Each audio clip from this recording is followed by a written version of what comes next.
You can see here that the car was white originally, so it hasn't been, you know, like rattle canned or anything. And then this being the factory undercoating again. You can see the original paint under there, the black. And just all this stuff is just, you know, chipped up, cracking. But it's solid.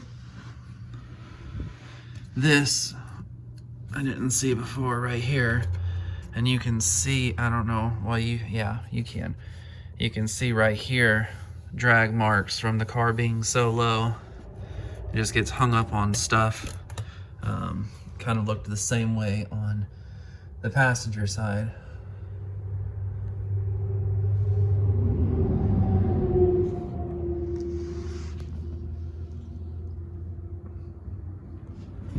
Okay, so let's see, I'll slide that line through. Try to get a better shot of this side. So you can see here where the patch is, and this is all the original.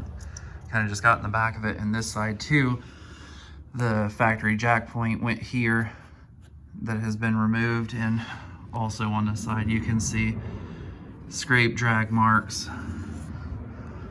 all along here where it's kind of creased and stuff, because the car is so low, and you know, somebody loaded it on a trailer and on the ramps and stuff. Wasn't real careful.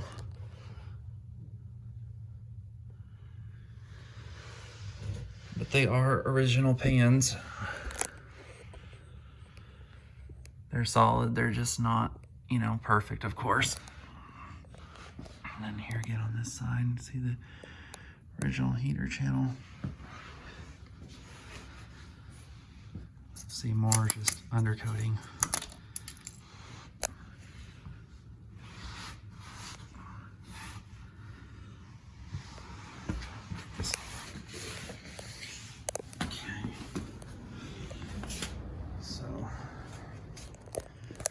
You can kind of see like how the hood lines up on there. It sticks up a little bit here in the middle, which a lot of them do. Try to show it from the inside. It's slight, but it's there. And then here on the dash, here's the turn signal switch.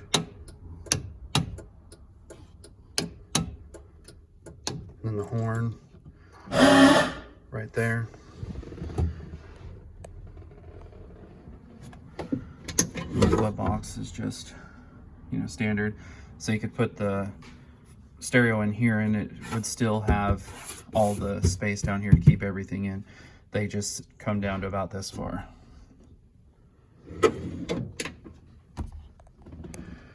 The windshield is tinted, the whole thing. It's probably like 15% tint on it. This may give you a little bit of idea of the contrast. Even at night, surprisingly, it's not bad at all. It's like 5% on these rear ones because, you know, it's just dark. And the front ones are probably 35%.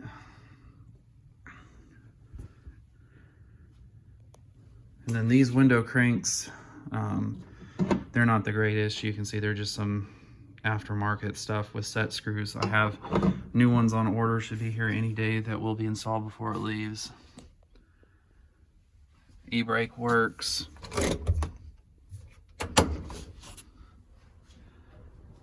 Just installed a new fire extinguisher and mount. Always a good idea to have those. But yeah,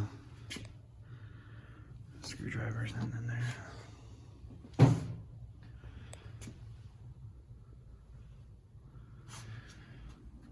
So on the other side, on the doors, you can see the gap and stuff on those.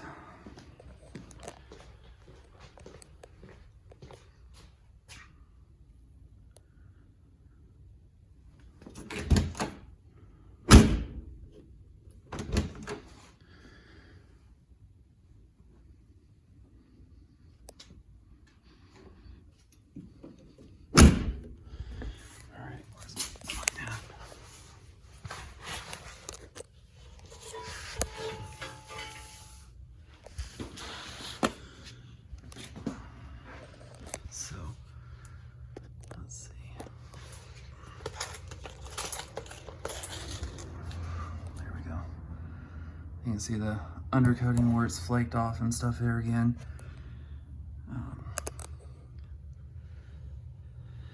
The wires here, just put a new master cylinder in it. I gotta plug those back in before I put it back on the ground.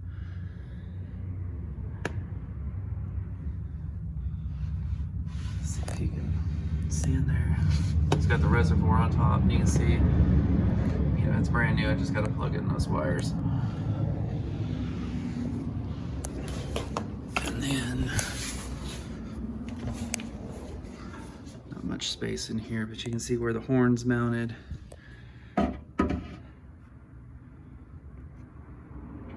Focus.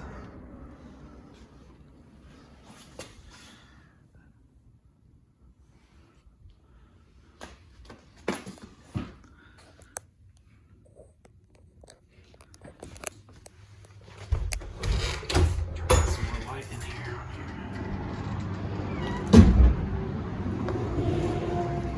So under the front, you can see some bumps and stuff on the bottom of the apron because, like I said, this thing is on the ground.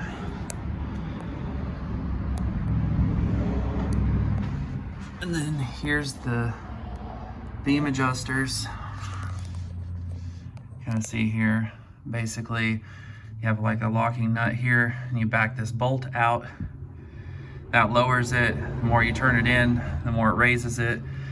And this one, you just loosen up the nut so that this block can slide up and down. And then there's one on the top as well. As you can see, from it being so low, you know, it's flattened this out. And then, like I mentioned before about this right here, just denting this, and see, it's just undercoating. It's all solid original steel.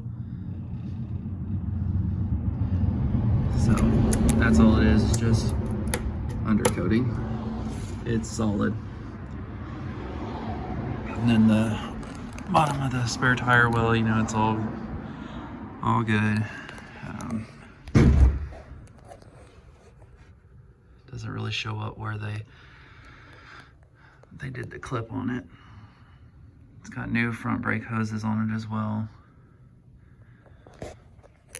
But that's pretty much it.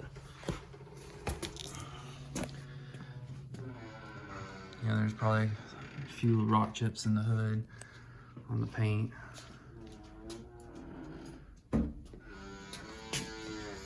It's kind of hard to get a good view of the headlights, but it's got aftermarket LEDs in there.